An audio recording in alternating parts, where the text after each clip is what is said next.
What's going on? Hello. YouTube. And welcome back to the Good Muscle Show, episode 10. We've been gone. We looked it up. We weren't sure which episode it was. It's been a minute. We have been gone. But we've been doing all kinds of stuff. Been busy, dude. You're busy with all your clients Dude, and work. for real. I'm going to school. Being busy studying all the freaking time. Yeah. It's cool because it's interesting stuff. I showed you my book. Yeah, and it's good stuff. Nutrition. And we're going to do this show on amino acids. Specifically the branched chain amino acids. Yes. Which are? Leucine, isoleucine, and valine. Valine, yeah. I hope I pronounced those right. What are they? Ah! Basically, they're like Legos. Yeah. For muscles. They're building blocks. I think of it like this. So, like, I got a different example than the one I Alright. told you because that might not be very politically correct. So, like for cars, like a motor has horsepower and torque, right? Someone could be like, "Oh, I've got all this fucking horsepower, man, blah blah blah." But then if they don't got the torque to back it up, they're not gonna be able to utilize all that horsepower. So, There you go. so like protein is the horsepower, and in this case, the aminos would be the torque. So you've got to have both. So basically, like, when you digest protein, it's broken down into specific amino acids. And these new proteins formed in the body make up the solid matter. So skin, eyes, heart, intestines, bones, and muscle. But the three that we were talking about, they mainly, like, they work very well for muscle For repair and everything. So you building muscle. Yeah. So most of the aminos can be obtained through nutrition and good protein sources, chicken, beef. But there's 8 of them, 8 of the essential amino acids, Right. and of them, these 3 are the ones we're talking about. And you don't produce it in your body, so you need to take it, ingest it through Through a supplement. Yeah, some kind of Supplements. supplement. Again, leucine, isoleucine, and valine. What do they do? What do they do, bro? Increase fatigue, increase resistance to fatigue. So while working not only out. does it like lower your fatigue levels, but you can go longer and harder before you even start feeling fatigued at all. Yeah. It increases muscle synthesis and Shit! puts the body in a more anabolic state. So you're not eating your muscles, because at some point in time your body will start breaking down your muscles if you don't have what it needs to fuel you, and it'll break the muscles down to get those amino acids out to use it for ATP energy. So for example, like a long distance runner, his body is breaking down his proteins, aka the biceps. And there's a catabolic state. Yeah, so that he can continue running. Studies have also shown that branched chain amino acids decrease muscle inflammation and promote recovery, increase glycogen in the body, and glycogen is like stored energy, and gives your muscle belly fullness and helps prevent muscle catabolism, which is breaking down of your muscle. Who should take them? Everybody. Everybody. Now, people who are weight training, weight loss programs, sports training, I mean, any kind of But you should training, take it really. differently though, if you're like trying to cut compared to trying to bulk up. Yeah. How to take them. Will you film what this one's doing right now? I just took you out, bro. You were just He's like, I want to be in the video, bro. I want to be in the video. Okay. You're so soft. So there's a lot of different dosages you can take. From what we found, like 15 grams before, during, or immediately after. If you're dieting or you're trying to like cut down, a lot of times they'll do like fasted cardio. So you should take them while you're doing that. What you should look for when getting when a you're trying to supplement. when you're going out and you got a little extra pocket money and you're like, shoot, I'm gonna try these BCAAs and see how they because how they do for me. So what you need to look for in a BCA, of course, leucine, isoleucine, valine, but leucine is considered the king. The king, baby. The king. Supposed to be supposed to stimulate the muscle cell and be the best regarding muscle protein synthesis or building bigger biceps. So always pick one that is going to be high in leucine. Yeah. Can you take you can probably just get leucine. You can get leucine, but when they all work together, it's supposed to be a lot more efficient. So like, I guess ratio wise, as far as like the supplement that you're reading, it should be like 2 to 1 to 1. So leucine, leucine to be 2, isoleucine, valine 1. Yeah. You want to show them which one you take? So right now I'm taking Evogen AMINO. Like, just imagine it. You can look it up. I'll put a link down below. Right there. Ooh. Yeah. But in this one, it has leucine, isoleucine, valine, and glutamine. But my leucine is 3,000 milligrams, and the isoleucine and the valine are 1,500 milligrams. So there's that. That's the 2 to 1 to 1 ratio right there. Yep. So he's got what he should be looking for. And I do recommend the AMINO from Evogen's. High quality, works great. It's got them electrolytes too, baby. Yeah, it works really good. So I guess to wrap up BCAs, leucine, muscle. It's the muscle. It's the king.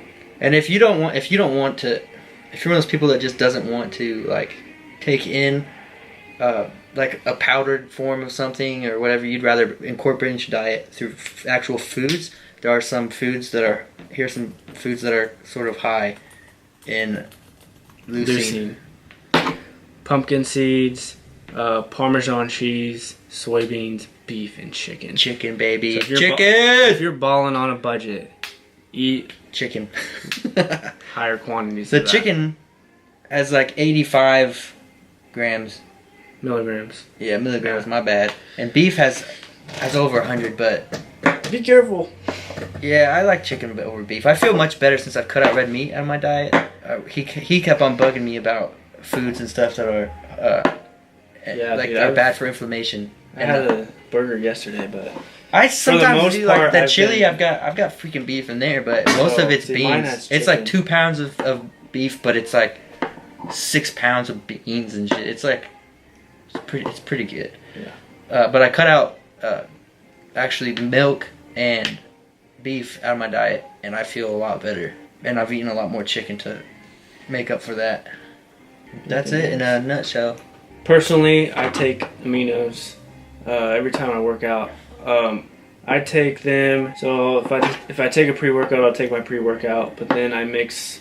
Today I had like 33.5 ounces of water, and I mixed the scoop of BCAAs and some glycoject in there, and I drink that throughout the workout. But that's usually what I do every time I work out. I just take 1 scoop. Sometimes if I'm like craving something good to drink, I'll just mix it and drink aminos, because the flavor I got is Cali Time tea from Evogen, and it's that sounds good. Freaking good. When I had the money to do it, I was drinking it all day. Yeah. All day. It tasted so good, and I don't know, maybe I thought it was working better than it was, but I feel like I was never really sore. I also wasn't hungry anymore because it helped with that.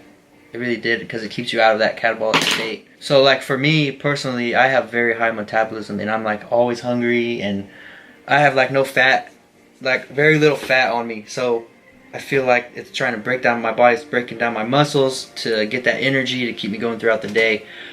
Whereas the aminos, when I was taking those, it prevents that from happening. So yeah, so I definitely recommend them. From how much I've used them, they work wonders. I do feel fuller during the workout. I feel like it definitely helps with recovery, because I mean, if I like usually, I mean, today we worked out for 2 hours. Did we really? Yeah. Dude, I feel like we barely did anything. Dude, we worked out for 2 hours. So like when you go hard for 2 hours, and my training's mostly like much muscle hypertrophy, so I mean I'm going heavier. I'm doing sometimes 7 sets of something. Mm-hmm. So yeah, I'll be like super sore, but the BCAAs definitely help with that. If you're balling on a budget though, the foods we said, chicken, beef, soybeans, Parmesan cheese, pumpkin seeds, I'm sure there's a lot more foods out there with high leucine in them that you can just up in your diet. So, and make sure when you're shopping around for aminos, make sure that the only thing you're looking for is not just like that ratio. You need to see what else it has in there, because a lot of stuff will have things that you necessarily don't want. Yeah, like in your body. I mean, a bunch of sugars. Yeah. Because a lot of companies will use sugars to make it. Like we said, this tasted good. This has less than a gram. Yeah, so. There's some stuff out there that's gonna have a lot of sugar in it, and that's what's gonna make you want, like, crave that, is all that freaking sugar. But get your aminos and get some freaking biceps, dude. Get some hardness and hydrated. Hydrated, yeah, that's a good. Other than that, we're gonna try and do some more workout videos. I think I'm gonna try and do like a workout of the week sort of thing. Yeah. That I'm gonna try and put like on the Facebook page and the website so you guys can try some crazy stuff. I climbed the rope in 8 seconds. After it was back in bicep day. It was at the end of it. And I did it in 8 seconds, dude. Damn. But I want to get down more. And Jackson was over there doing muscle ups. I was like, God, he got 18 in a row, man. I mean, with practice, if you want to accomplish something, you just got to go out and fail miserably a bunch of times until you get it down, and then hopefully eventually you'll get it before you give up. What else have we got going on, man? Trying to do some more workout videos too. Yeah. I want to do that dodgeball thing so badly. So badly. Maybe a dodgeball, good muscle dodgeball. Yeah, I haven't brought that up yet in this web series. I want to do it so badly. Yeah. Future, I'm finishing out my bulk, 2 more months, and then it's shred time. So then I will do a lot of like nutrition wise, and like kind of like. How much does your diet really change? Oh, when you diet, when you shred personally, down, when I shred, yeah, it'll be drastically different, bro. Like you're just gonna eat way less, or no, my macros will change. So like right now, my macros, my carbs are really high, my protein's really high, and my fats are like, they're pretty high, but they're good fats for the most part. But so when I shred, like the carbs will come down. I'll probably do like some kind of cycle, so like slowly drop them out, so I'm not like super depleted. But my protein will stay fucking. So like you're just not gonna eat as much rice and. Yeah, the carbs will come down. Bread and stuff. The carbs will come down. The fats will be more like almonds and good fats, but those will probably the carbs come should down. be like vegetables and stuff instead of rice. And the protein will stay really high, just to preserve everything. Yeah. And the BCAAs are gonna come in because I'm gonna try to preserve as much of the mass that I put on. And you should, if you're like when you're cutting BCAAs, like you take it differently. So not instead of like before, during, after. You'll want to do that, but you'll also want to in the morning and in between meals. Like I'm sure I'm gonna do cardio every morning, and BCAAs will be taken during that time. Whenever I work out, I'm gonna take BCAAs. Maybe even at night. But yeah, coming soon. Competing next year for sure. Yeah, buddy. Thanks for watching, guys. More coming soon. Be sure to subscribe. Peace and love. Go and get some bigger biceps, yo. Peace.